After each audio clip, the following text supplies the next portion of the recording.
This film is based on a true story. A shocking piece of news shook the entire United States and destroyed a family. Alyssa Pladl tells Detective Delia St. James about her ex-husband Stephen. He would be furious if he found out about this meeting. They met in a chat room when Alyssa was 15 and he was 21. It was 1995. Despite being 2,000 miles apart, they instantly felt a mutual connection. They could talk on the phone for hours. At first Alyssa didn't notice any red flags. Stephen had charmed her. Only now at the age of 37, does she realize that he was a skilled manipulator. Alyssa's parents were against the relationship and forbade her from talking to Stephen, but she didn't listen, something she regrets deeply now. Stephen didn't like it either and reacted aggressively every time. When he came to her despite everything, Alyssa was overjoyed. Without hesitation, she ran away with him, which soon led to the birth of their daughter, Denise. Alyssa's parents genuinely tried to help, but Stephen convinced her that they wanted to take the baby away. Denise wasn't even 6 months old when Stephen took them 2,000 miles away. That's when Alyssa saw his true face. Stephen was unemployed, they barely had enough money for food, which led to constant fights and eventually, to violence. Alyssa was very young and realized she couldn't protect her daughter. So she made the decision to give Denise up for adoption. Stephen agreed, he was willing to say anything just to keep Alyssa from leaving. The adoptive parents decided to give the girl a new name. Alyssa believed this was for the best, because the girl's new parents had good jobs and a big house. They could give the baby everything she needed. Alyssa's parents never understood why she did it, but she couldn't tell them what Stephen had done. Deep down, the woman hoped that one day she and her daughter would meet again. 17 years later in January 2016, Denise's family, now calling her Katie Fusco, celebrates her birthday. Katie loves her adoptive parents very much, but she also wants to meet her biological mother and father. Kelly and Anthony understand how important this is to Katie and are ready to support her. Richmond, Virginia, the same year. Alyssa has never left Stephen. Moreover, they've had 2 more daughters, Caroline who has autism, and Jenna.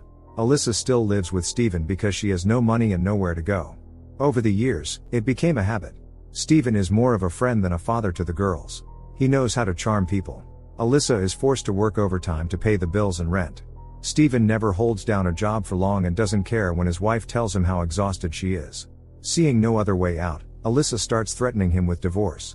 She endured so long because of her older daughter, who has autism and struggles with change, but everything has its limit. After saying everything she had kept inside, Alyssa feels a sense of relief for the first time in years, while Katie is searching for her biological parents online. Soon she finds them and messages them herself. Stephen thinks they should agree to meet, but Alyssa is not enthusiastic. She still remembers what Stephen had done. He insists that it's all in the past. After all, he's her father and has the right to see his daughter. Alyssa says she's not their daughter anymore, but deep down she knows she doesn't have the strength to say no to Katie.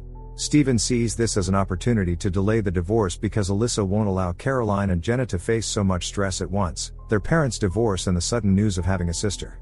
Soon Kelly and Anthony bring Katie to the Pladl's home, where she will stay for 2 weeks. The girl meets her biological parents and younger sisters. After saying goodbye to everyone, Anthony and Kelly leave. From the start, Alyssa had a bad feeling. Katie's arrival didn't bode well. Alyssa and Stephen show Katie her room. The girl reveals that her life with her adoptive parents wasn't as perfect as the adoption agency had described. This leads to a fight between the spouses. Stephen blames everything on Alyssa, while she insists she had no other choice. Caroline senses that something bad is going to happen soon. Katie loves drawing and makes a portrait of Alyssa, who confesses to her daughter that she thought about her every single day. Katie tells Alyssa that her adoptive parents are good people, but sometimes the girl regretted living in such a small town. She dreams of becoming an artist, but her boyfriend Chris doesn't support that. The woman advises the girl never to let anyone stand between her and her dreams. Alyssa hopes Katie's life will turn out differently. In tears they hug. It seems the biological mother and daughter are getting along well, which makes Stephen jealous. He wants to spend time with his oldest daughter too, especially since he doesn't have anything else to do. Looking through Katie's drawings, Stephen tells her how talented she is. The man suggests that she not go back home and stay here instead, where she can attend free art courses. That way, her adoptive parents won't have to pay for college. But Katie isn't sure. At some point she starts crying and asks Stephen why they gave her up. He says it was entirely Alyssa's decision. Supposedly she wasn't ready to give up parties and her free life. The girl believes her biological father without question and happily accepts his embrace. When Alyssa comes home from work, she sees Stephen and Katie having fun together. She decides not to interrupt. Stephen offers to take Katie to a bar and treats her to a cocktail, even though she's not yet 21. He showers Katie with compliments, repeatedly telling her how beautiful and smart she is. The girl is clearly flattered. In the middle of the night, Alyssa wakes up when she hears Katie throwing up in the bathroom. She had too much to drink. The woman doesn't understand how Steven could be so reckless. He in turn claims that a first drinking experience is an important rite of passage into adulthood, so it's better if Katie went through it with someone close. The next morning Alyssa is shocked to see Steven in Katie's room and wakes him up. He acts like nothing inappropriate happened and accuses Alyssa of just looking for another excuse to get divorced. Katie sides with Steven, believing that Alyssa only wants to abandon the family to free herself of responsibility. Realizing that Steven is manipulating their daughter, and why, Alyssa is filled with disgust and begs him to stop. The man denies everything, so she decides to take the younger daughters and find a new place to live. Steven asks what about Katie. In Alyssa's opinion, she is old enough to make her own choice. No sooner said than done. Alyssa explains to Caroline and Jenna that sometimes people separate, but that doesn't mean parents stop loving their children. The woman tries to convince Katie not to stay there. But the girl has already fallen completely under Steven's influence and doesn't believe what Alyssa says about who he really is. In the end, Katie refuses to go with her biological mother. Alyssa loads her younger daughter's things into the car. Jenna is still too young to understand what's going on, but Caroline is clearly upset that Katie took their father away from them. So Steven and Katie are left alone. The man dyes his hair to cover the gray. They spend all their days having fun together, growing closer and closer. Meanwhile, Alyssa and her daughters are settling into their new place. After securing the divorce, the woman feels that she has finally gained her freedom, and she can't wait to sign the papers. The relationship between Steven and Katie begins to cross the line, while Alyssa signs up for a dating site. Now she is free to do whatever she wants. Steven and Katie sunbathe together in the yard. He says how much alike they are, leaving her flustered. Soon the man picks up the younger daughters to spend the weekend with them. Alyssa notes that he has started paying attention to his appearance. When they leave, she takes the opportunity to browse dating profiles online. During lunch with the girls, Steven keeps joking around with Katie. Caroline immediately senses something is off. Alyssa goes on a date with a man from the dating site and openly shares her life story. But Eric isn't bothered at all by the fact that she has 3 daughters and a psycho ex. Soon the man takes Alyssa and her 2 younger daughters on a fishing trip. Unlike Steven, he is kind and sincere. Even Caroline begins to trust him. Alyssa and Eric's romance develops quickly. He accepts her and her children exactly as they are. For the first time she feels truly loved. Katie confides in Steven about her fear of never becoming an artist. He uses this to manipulate her and gain her complete trust. Katie knows it's wrong, but that doesn't stop her. In the end, the inevitable happens. 2 months pass. Alyssa tells Eric that she hasn't seen her parents since giving Denise up for adoption. At some point the woman remembers that it's time to pick up the girls. She and Steven have shared custody. Caroline no longer wants to stay at her father's house, realizing what's going on there. When their mother picks them up, Caroline reveals that Katie is pregnant. When Alyssa hears that the father is Steven, she is beyond shocked. Suddenly Caroline changes her story and says that the baby's father is Chris, Katie's boyfriend. Confused, Alyssa calls Katie and asks if she has told her adoptive parents about the pregnancy. But the girl avoids the conversation and hangs up. The next time Steven hands over the younger daughters to Alyssa, he says that Caroline has become uncontrollable. The woman finds this strange, since with her their middle daughter is an angel. Steven gives his ex-wife Caroline's diary, which she accidentally left behind. After reading the diary, Alyssa has a breakdown and tells Eric that Steven and Katie are living like husband and wife, and soon they'll have a child. That's what it says in Caroline's diary. Asking Eric to watch the girls, Alyssa rushes to Steven and, unable to contain herself, lashes out at him. The man genuinely doesn't understand her anger, believing he hasn't done anything wrong. He doesn't even try to hide the fact that he and Katie are in love. Alyssa screams that he's a monster. If she had a gun right now, she wouldn't hesitate to pull the trigger. The woman can't focus at work because her mind is consumed by all of this. Soon she decides to contact Detective Delia St. James. What Steven and Katie have done is a criminal offense. Alyssa wishes it were all just a nightmare, but unfortunately it's not. The detective advises her to completely keep the younger daughters away from their father, given his tendencies. Soon Detective St. James serves Steven with a restraining order, forbidding him from approaching his ex-wife and younger daughters. This infuriates him. He has no intention of letting it go.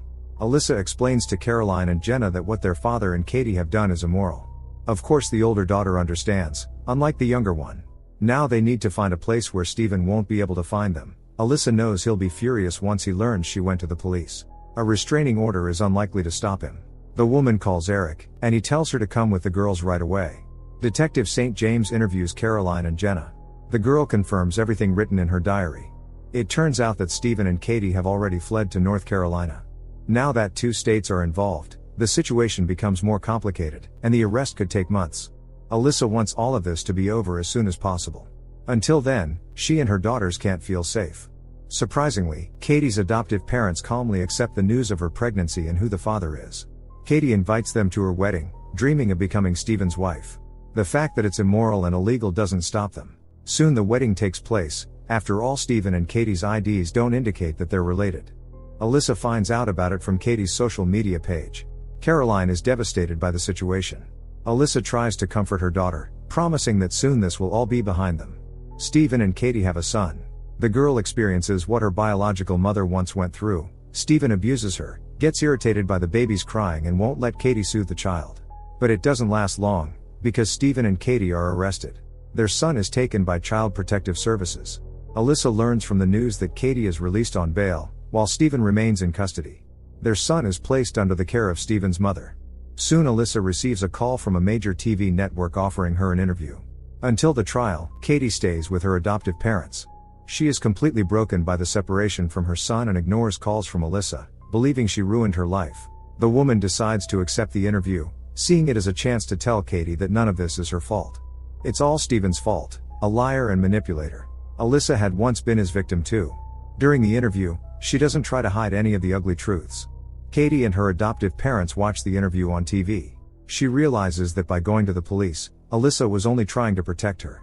Anthony doesn't judge his adoptive daughter, understanding that things people do for love can't always be seen as evil. And Katie loves Stephen. But now she has to leave the past behind. Any mistake can be corrected. Finding the courage, Katie calls Stephen, who has just been released from jail. He plans to reunite with Katie as soon as possible, but she tearfully tells him that they should never see each other again. Stephen tries to manipulate Katie again, saying they love each other and nothing else matters. The girl shouts that she needs time to think and hangs up. Detective St. James arrives to inform Alyssa in person that Stephen has been released. This means she and her children are in danger. Eric promises he will take care of them. Stephen's first stop is to visit his baby son, but his intentions are far worse. While Katie suspects nothing, Stephen commits something horrific. Unable to accept defeat, he takes a gun and heads toward her. The next day Alyssa gets a call from the school, which had just been contacted by the police, warning that Caroline and Jenna may be in danger. Alyssa immediately picks up her daughters.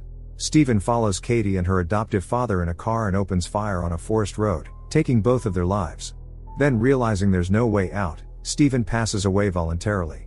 When Alyssa is informed of Katie's death, she breaks down sobbing. Eric holds her in his arms, wordlessly showing his support. It's time to tell the girls what happened. And yet some mistakes can never be undone.